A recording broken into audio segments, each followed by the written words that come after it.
ചില വിവാദങ്ങൾ അല്ലെങ്കിൽ ചില പരാമർശങ്ങളൊക്കെ വരുന്നു. CCL തുടങ്ങി ബ്രോ ഇല്ലാതെ ഒരു CCL ടീം വരുന്നു, ബ്രോ അറിയുന്നില്ല. ശരിക്കും എന്താണ്? പല പല പല സൈഡിൽ നിന്നും പല ആരോപണങ്ങൾ പ്രത്യാരോപണങ്ങളൊക്കെ നമ്മൾ കേൾക്കുന്നുണ്ട്. ശരിക്കും എന്താ സംഭവിച്ചത്? ഞാൻ പറഞ്ഞിരുന്നു അതിൽ കൂടുതൽ അതാണ് ആക്ച്വലി എല്ലാം. നമ്മൾ ഫോർ എക്സാമ്പിൾ എനിക്കൊരു ചെറിയ ഇൻസ്റ്റാഗ്രാം അക്കൗണ്ടാണ്. ഒരു ആക്ടറിന്, ഒരു സാധാരണ ആക്ടറിനുള്ളതിനെക്കാട്ടി ഒരു പക്ഷേ 10-11 ഫോളോവേഴ്സ് എനിക്കുള്ളൂ. ഞാൻ വളരെ മോശമാണ് സോഷ്യൽ മീഡിയയിൽ. ഇവഞ്ച്വലി എൻ്റെ ബർത്ത്ഡേക്ക് വരുന്നതിനെക്കാട്ടി ഒരു 5-6 ഇരട്ടി ഹേറ്റ് മെസ്സേജസ് അതിൽ വന്നുകൊണ്ടിരിക്കുക. Hate messages because I cheated Kerala went to Mumbai എന്ന് പറഞ്ഞിട്ടുള്ള സാധനം തന്നെ. ചിലർക്ക് പറയുന്നത് ഞങ്ങൾ ചെറുപ്പം, കൗമാരം, യൗവനം ഒക്കെ നിങ്ങളൊക്കെ കേരള സ്ട്രൈക്കേഴ്സിൽ കളിക്കുന്നത്, നിങ്ങൾക്ക് എങ്ങനെയാണ് അങ്ങനെ പോകാൻ പറ്റിയെന്നൊക്കെ. എല്ലാവർക്കും കൂടെ എനിക്ക് മറുപടി കൊടുക്കാൻ പറ്റില്ല. അതുകൊണ്ട് ഞാൻ ഇൻ്റർവ്യൂ കൊടുത്താണ്. ഞാൻ പറഞ്ഞ പോലെ തന്നെ അത്രേ ഉള്ളൂ. നമ്മളെ സ്ക്വാഡിൽ ഇല്ലായിരുന്നു. അതിന് അവരുടെ ന്യായീകരണങ്ങൾ കാണാം. I don't know. ചിലപ്പം എൻ്റെ മിസ്റ്റേക്കുകൾ വന്നു എന്ന് എനിക്കറിയില്ല. ഇവൻ ഉണ്ടെങ്കിൽ തന്നെ അതെന്നോട് പറഞ്ഞിരുന്നെങ്കിൽ ഒരു പക്ഷേ ഞാൻ റെക്ടിഫൈ ചെയ്തേനെ.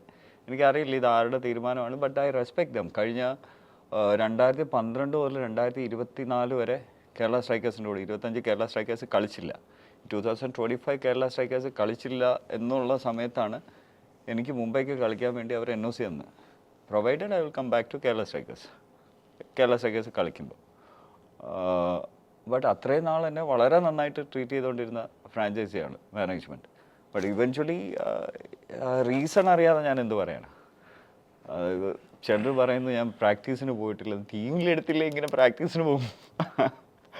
പ്രാക്ടീസിന് പോയില്ല എന്നുള്ള സ്റ്റേറ്റ്മെന്റ് പല സൈഡിൽ നിന്ന് കേൾക്കുന്നുണ്ട്. പിന്നെ അവരുടെ പ്രസ് മീറ്റിലും 1-2 സ്ഥലങ്ങളിൽ സ്ട്രെസ് ചെയ്ത് ടീമിലുള്ള എല്ലാവരും പ്രാക്ടീസിനും വന്നിരുന്നു എന്നുള്ള രീതിയിൽ 1-2 സ്ട്രെസ് ചെയ്ത്, ഇപ്പം ഉണ്ണിയുടെ ഭാഗത്താണെന്നുണ്ടെങ്കിലും ഒക്കെ ആ വേർഡ്സ് വന്നിട്ടുണ്ട്. അപ്പം പലരും പറഞ്ഞു രാജീവ് പിള്ള പ്രാക്ടീസിന് പോയിട്ടില്ല, അതുകൊണ്ടായിരിക്കും എടുക്കാത്തത്. അങ്ങനെ ഒരു ഉണ്ണി പറഞ്ഞ സത്യമാണ്. കാരണം ടീമിലുള്ളവർ ആണ് പ്രാക്ടീസിന് വന്നിരിക്കുന്നത്. അതിൽ ഇങ്ങനൊരു വർഷം ഉണ്ടോ എന്ന് എനിക്കറിയത്തില്ല. ഉണ്ണി പറഞ്ഞ സത്യമാണ്. ടീമിലുള്ളവർ അയക്ക് പ്രാക്ടീസിന് കൊണ്ടുപോകാൻ പറ്റത്തുള്ളൂ.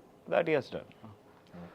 ഇതിൻ്റെ ഒരു ഇപ്പം നമ്മൾ വെറുതെ ഗൂഗിളിൽ നോക്കുമ്പോൾ CCL നോക്കുമ്പോൾ ഫോർമർ പ്ലെയർ രാജീവ് പിള്ള എന്നിട്ടുണ്ട്. എനിക്ക് കണ്ടപ്പോൾ അല്ലാണ്ട് തോന്നി. കാരണം ഇപ്പം അല്ലാതെ ഇപ്പം ലാലേട്ടനൊക്കെ ഫോർമർ പ്ലെയർ നേട്ടാണ്. പക്ഷെ അദ്ദേഹത്തിന് പ്രൈം ഫോക്കസ് എന്ന് പറഞ്ഞാൽ ക്രിക്കറ്റിലുള്ള ഒരു നമുക്കറിയാമല്ലോ, അദ്ദേഹം അതിലുള്ളൊരു വ്യക്തിയല്ല. പക്ഷേ ഇത്രയും മനോഹരമായി കളിക്കുന്ന ഒരാളെ ഫോർമർ പ്ലെയർ എന്ന് കാണുമ്പോൾ നമുക്കും എന്തോ ഒരു ഫീല് തോന്നി. അത് നോക്കിയായിരുന്നോ? ഇല്ല, ഞാനത് നോക്കിയില്ല കേട്ടോ. ഞാൻ ഭയങ്കര വീക്കാണ് social media. But still former Kerala Strikers player ആണെങ്കിൽ ഓക്കെ. ബട്ട് ഇവഞ്ച്വലി ഞാൻ ഇപ്പോഴും മുംബൈ സ്ക്വാഡിലുണ്ട്. അപ്പോൾ ഫോമർ CCL പ്ലെയർ ആയിട്ടില്ല. But having said that CCL അല്ലല്ലോ, നമ്മൾ ഷൂട്ടിനിടയിൽ വന്ന് ചെയ്യുന്നതേ ഉള്ളൂ. We are not players. ഈ ഇപ്പം നമ്മളിപ്പോൾ ഒരു സ്ഥലത്ത് നിന്ന് നമ്മൾ ഒഴിവാക്കപ്പെടുന്നു എന്ന് നമുക്ക് ഫീൽ ചെയ്യുന്നു. എന്ത് റീസൺസ് കൊണ്ടാണല്ലോ.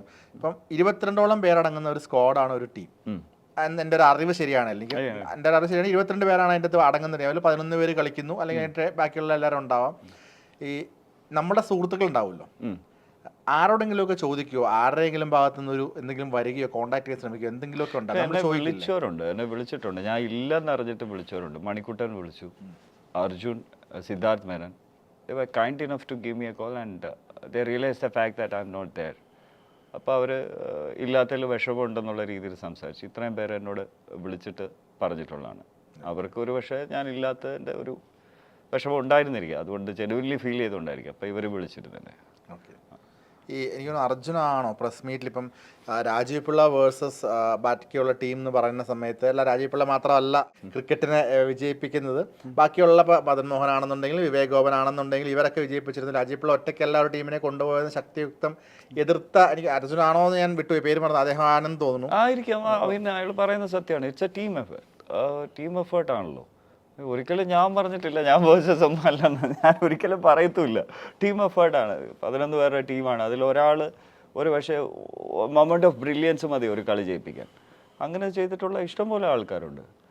എപ്പോഴും ഓർക്കുന്നുള്ളൂ, മറ്റേ 2014 സന്തോഷ് ലീബ എന്ന് പറഞ്ഞൊരു പുള്ളിക്കാരൻ ലാസ്റ്റ് ബോൾ 4 അടിച്ച് കളി ജയിപ്പിച്ചിട്ടുണ്ട്. ഓക്കെ, അങ്ങനെ ഒത്തിരി പേരുണ്ട്. ചിലപ്പോൾ കുറച്ച് ഒരു ക്യാച്ചസ് ആയിരിക്കും. ഇതെല്ലാം ഒരു ടീം എഫേർട്ടാണ്, ഒരിക്കലും ഒരു ഇൻഡിവിജ്വൽ ഗെയിം അല്ല ക്രിക്കറ്റ്. ഇപ്പോൾ ഞാൻ ചോദിക്കട്ടെ, ഇപ്പം ഓരോ ടീമിൽ നിന്ന് വിളികളൊന്നും വരുന്നില്ല. സെപ്റ്റംബറിലൊക്കെയാണ്, ആ സമയത്താണ് 2025 സെപ്റ്റംബർ സമയത്തൊക്കെയാണ് പല മെയിലുകൾ അയച്ചിട്ടും റെസ്പോൺസ് വരുന്നില്ല. പക്ഷേ NOC ചോദിച്ചപ്പോൾ കൃത്യമായിട്ട് NOC അയച്ചായിരുന്നു. അപ്പം ഒരു സിനിമയിൽ ഇത്രയും സെലിബ്രിറ്റി സ്റ്റാർട്ട് നിൽക്കുന്ന ഒരു വ്യക്തി, പല ഭാഷകളിൽ അഭിനയിക്കുന്ന ഒരു വ്യക്തി, മലയാളി, കേരള സ്ട്രൈക്കേഴ്സിൻ്റെ ഇത്രയും വർഷം ടീമിൽ വളരെ ശക്തിയാർജം കളിച്ച ഒരു വ്യക്തിയുടെ അടുത്ത് ഇത്രയും ഉത്തരവാദിത്തമില്ലാത്ത രീതിയിൽ മറുപടികൾ തരാതിരിക്കുന്നതിൻ്റെ ഒരു റീസൺ എന്തായിരിക്കും എപ്പോഴും ചിന്തിച്ചിട്ടുണ്ട്? ബ്രദർ, എനിക്ക് ഒരാളുടെ ഉത്തരവാദിത്വം ഇല്ലായ്മയാണെന്ന് ഞാൻ കരുതുന്നില്ല. ചിലപ്പം അവരെ തന്നെ ചിലർ വിചാരിച്ചിട്ടുണ്ടായിരിക്കും അവനോട് ഓൾറെഡി പറഞ്ഞിട്ടുണ്ടെന്ന്. ഇതൊരു ഗ്രൂപ്പായിരിക്കും. ചിലപ്പോൾ എൻഡ് ഓഫ് ദ ഡേ അവർക്ക് പിന്നീടായിരിക്കും മനസ്സിലായത് ആരും എന്നോട് പറഞ്ഞിട്ടില്ല എന്നുള്ളത്. God it. ഒരാളുടെ തീരുമാനമല്ലല്ലോ ഇത്. കുറേ പേര് ആരെങ്കിലും തീരുമാനിച്ചിട്ടുണ്ടായിരിക്കാം. അപ്പം അവനോട് കൺവേ ചെയ്തേക്കാൻ പറഞ്ഞിട്ടുണ്ടായിരിക്കാം. ഒരുപക്ഷെ കൺവേ ചെയ്യാൻ പറഞ്ഞ വ്യക്തി പറയാതെ ആയിരിക്കാം. എൻഡ് ഓഫ് ദ ഡേ എന്നോട് കൺവേഡ് ആയെന്ന് മാത്രമേ എനിക്ക് പറയാൻ പറ്റത്തുള്ളൂ. അത് നടന്നിട്ടില്ല. അതാണ് ഞാൻ പറഞ്ഞത്. മനോരമയിലാണ് ഫസ്റ്റ് ഇതിൻ്റെ ഒരു ബൈറ്റ് വരുന്നത്. അതിനുശേഷം മാനേജ്മെന്റിൽ നിന്ന് എന്തെങ്കിലും ക്ലാരിഫിക്കേഷനോ ഒന്നും വന്നിട്ടില്ല? ഉണ്ണിയുടെ ഭാഗത്തുനിന്നോ? ഇല്ല. അതിനുശേഷം my life went on. I went four shooting. ഇത് തന്നെ ആക്ച്വലി എന്താ പറയുക, ആ ഇൻ്റർവ്യൂ വരുമ്പോൾ തന്നെ Mumbai is 99.9% out of CCL. മനസ്സിലായി. അപ്പോഴാ ഇൻ്റർവ്യൂ വന്നതേ ഉള്ളൂ. അങ്ങനെയാണ്. അതെ. കാരണം അവരുടെ ഭാഗത്ത് വേറെ ഒന്നും ഇല്ല. CCLന്റെ ആ ഭാഗം കഴിഞ്ഞതിന് ശേഷമാണ് ഇൻ്റർവ്യൂ വന്നത്. റാൻഡമായിട്ട് ചോദിക്കുകയാണ്, ഒഴിവാക്കപ്പെടുന്നതായിട്ട് തോന്നിയിട്ടുണ്ട്? ഇപ്പം ഞാനത് എൻ്റെ ചോദിക്കാൻ റീസൺ എന്ന് വെച്ച് കഴിഞ്ഞാൽ, കഴിഞ്ഞ 6 വർഷത്തിൽ ഒരു സിനിമയാണ് മലയാളത്തിൽ ചെയ്തിട്ടുള്ളത്. ഇത്രയും ഇപ്പം ലുക്ക് വൈസ് ആണെന്നുണ്ടെങ്കിൽ, ആക്ടിംഗ് വൈസ് ആണെന്നുണ്ടെങ്കിൽ 2015 വർഷത്തോളം, 2011 സിറ്റി ഓഫ് ഗോഡ് തൊട്ട് ഇന്നും സർവൈവ് ചെയ്യാണ്. എത്രയോ ആളുകൾ വന്ന് പോയി മിന്നി പറഞ്ഞ് നമ്മൾ മറന്ന പേരുകളും മുഖങ്ങളും ഉണ്ട്. ഇന്നും രാജീവ് പിള്ള എന്ന് പറയുമ്പോൾ എല്ലാവർക്കും അറിയാം. അത് ക്രിക്കറ്റിലും അറിയാം, അഭിനയത്തിലും അറിയാം. പക്ഷെ എന്നാലും താങ്കൾ മലയാളത്തിൽ ഒരേ ഒരു സിനിമ കഴിഞ്ഞ 6 വർഷത്തിനോട് ചെയ്തിട്ടില്ല. പിന്നെ ഒരു ചെറിയൊരു ഗസ്റ്റ് റോൾ വന്ന് പോയതേ ഉള്ളൂ. അത് നമുക്ക് വിട്ടേക്കാം. എന്തുകൊണ്ടായിരിക്കും ഒരു സെൽഫ് എന്തായിരിക്കും സംഭവിക്കുന്നത്? That's A combination of factors. ഒന്ന്, ഞാനിവിടെ ഉണ്ടോയെന്ന് അറിയാത്തതുകൊണ്ടായിരിക്കാം. രണ്ട്, എനിക്ക് തോന്നുന്നൊരു മലയാളത്തിലെ ഒരു 90% ഡയറക്ടേഴ്സും വിചാരിച്ചിരിക്കുന്ന ഞാൻ ക്രിക്കറ്റ് കളിച്ച് സിനിമയിൽ വന്നതാണെന്ന്. ബട്ട് ഇവൻച്വലി ലിജോ സാറിൻ്റെ സിറ്റി ഓഫ് ഗോഡ് ഞാൻ കൊടുത്ത എൻ്റെ ഓഡീഷൻ 30 സെക്കൻഡ് ഓഡീഷനാണ്. നടന്ന് കൊടുത്തിട്ടാണ് ഞാൻ സിനിമയിൽ വന്നത്. പക്ഷേ അതൊന്നും ആൾക്കാർ ചിന്തിക്കുന്ന പോലുമില്ല. ഞാൻ റോഷൻ ആൻഡ്രൂസിനെ കഴിഞ്ഞ ദിവസം ബോംബെയിൽ വെച്ചിട്ടുണ്ട്. He was doing his Hindi movie. Okay. അപ്പോൾ ഞാൻ ബോംബെയിൽ ഷൂട്ട് കിടക്കാണ് എൻ്റെ. അപ്പോൾ ഞാൻ അവിടെ ഇറങ്ങിയിട്ട് പോകുന്നുണ്ട്. പുള്ളിക്കാരൻ എന്നോട് ഫസ്റ്റ് ക്വസ്റ്റ്യൻ ഇപ്പം കളിയില്ല എന്നാണ് ചോദിക്കുന്നത്. അതായത് ഇവൻച്വലി എനിക്ക് പുള്ളിക്കാരനോട് പറഞ്ഞു കൊടുക്കണം, സാർ ഞാനൊരു പ്ലെയർ അല്ല. Everyone thinks that I'm a player. I want to come out of it. I'm doing my 50 second movie now. I have done 6 languages ഞാൻ മൂവീസ് ചെയ്തിട്ടുണ്ട്. ബട്ട് ദെൻ അതൊന്നും ആർക്കും അറിയില്ല.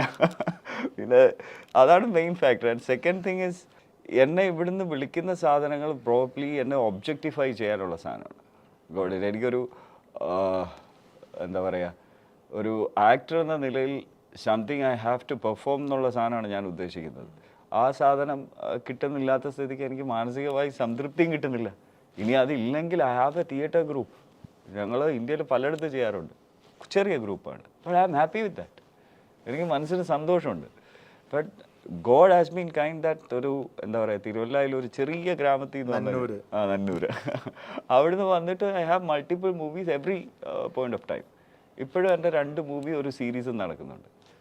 ചെറുതോ വലുതോ, വലിയ പടമോ ചെറിയ പടമോ, ഇറങ്ങുന്നോ ഇറങ്ങാത്തോ എന്തോ ആയിക്കോട്ടെ, നടക്കുന്നുണ്ട്. I am happy about that. I feel proud about myself. You know, not a sorry figure. ഈ നന്നൂരിൽ നിന്നും ഇവിടെ ബോളിവുഡ് വരെ ഒരു ആക്ടർക്ക് എത്താമെന്നുണ്ടെങ്കിൽ ഇതും കടന്നു പോകും അല്ലേ? ബോളിവുഡിൽ ആക്ച്വലി ഞാൻ 2 പടം ഹീറോ ആയിട്ട് ചെയ്തിട്ടുണ്ട്. അതും കോമഡിയാണ്. ഇൻഫാക്ട് ഞാൻ ബോളിവുഡിൽ എൻ്റെ സെക്കൻഡ് മൂവി ഹീറോ ആയിട്ട് ചെയ്തുകൊണ്ടിരിക്കുകയാണ്. അപ്പോൾ അതിന് തീർത്ഥഹള്ളി എന്ന് പറഞ്ഞ കർണാടകത്തിൽ അതിൻ്റെ ലൊക്കേഷൻ. റിച്ച ചഡ്ഡയാണ് നായിക. ഞാൻ എൻ്റെ ആ ഷെഡ്യൂൾ കഴിഞ്ഞിട്ട് ഞാൻ തിരിച്ച് മാംഗ്ലൂർ എയർപോർട്ടിൽ നിന്ന്, മാംഗ്ലൂരിൽ നിന്നാണ് ഇങ്ങോട്ട് വരുന്നത്.